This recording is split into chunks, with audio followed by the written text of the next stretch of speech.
ஒரு அழகான காடு இருந்துச்சு. அந்த காடு பக்கத்தில் ஒரு சின்ன ஆறு இருந்துச்சு. வாத்து ஒன்று முட்டை போட்டு அடை காத்துட்டு இருந்துச்சு. அது தன்னோட குட்டிகள்லாம் வெளியே வந்ததும் அந்த குட்டிகளை பார்த்து சந்தோஷப்பட்டுட்டு அதுங்களுக்கு நீச்சல் பழகி கொடுக்கறதுக்காக அந்த பக்கத்தில் இருந்த ஆற்றுக்கு கூட்டிகிட்டு போச்சு. அப்போன்னு பார்த்து பெரிய மழை வந்து இந்த ஆறில் பயங்கரமான வெள்ளம் வந்து மொத்தமாக அந்த வாத்தையும் அதோட குட்டிகளையும் அடிச்சுட்டு வந்துடுச்சு. அது வந்து சேர்த்த இடம் முதலங்க இருக்குது குளம். அந்த முதலை சொல்லிச்சு, இது எங்களோட ஏரியா, அங்கே நீங்கள் வரக்கூடாது அப்படின்னு சொல்லி சண்டை போட்டுச்சு. அப்போது அந்த முதலைக்கு சரியான பாடம் புகட்ட நினச்சிது இந்த வாத்து. உடனே அது ஒரு ட்ராப் செட் பண்ணிச்சு.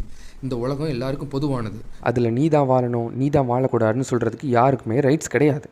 அதனால் அது செட் பண்ணி வெயிட் பண்ணிகிட்டு இருந்துச்சு. வசமாக அந்த முதல்ல மாட்டினதும் அதை குடும்பமாக சேர்ந்து பின்னி பெடல் எடுத்துடுச்சு இந்த வாத்து குடும்பம். உடனே அந்த முதல்ல வந்துட்டு இவங்கக்கிட்ட மன்னிப்பு கேட்டுச்சு. நம்ம எல்லோரும் சேர்ந்தே வாழலாம், தயவு செஞ்சு என்னை மன்னிச்சிருங்க அப்படின்னு சொல்லிச்சு. அதோட தாயும் வந்து இதுங்கக்கிட்ட, ஆமாம் என் பையனை மன்னிச்சிருங்க, இனிமேல் இந்த மாதிரி நடக்காது அப்படின்னு சொல்லி அவங்களும் மன்னிப்பு கேட்டாங்க.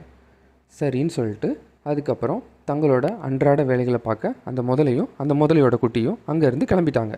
அதுக்கப்புறம் இந்த வாத்தோட குடும்பம் சந்தோஷமாக என்ஜாய் பண்ணாங்க. இந்த உலகம் எல்லாருக்கும் பொதுவானதுன்னு எல்லாருக்கும் சொன்னாங்க.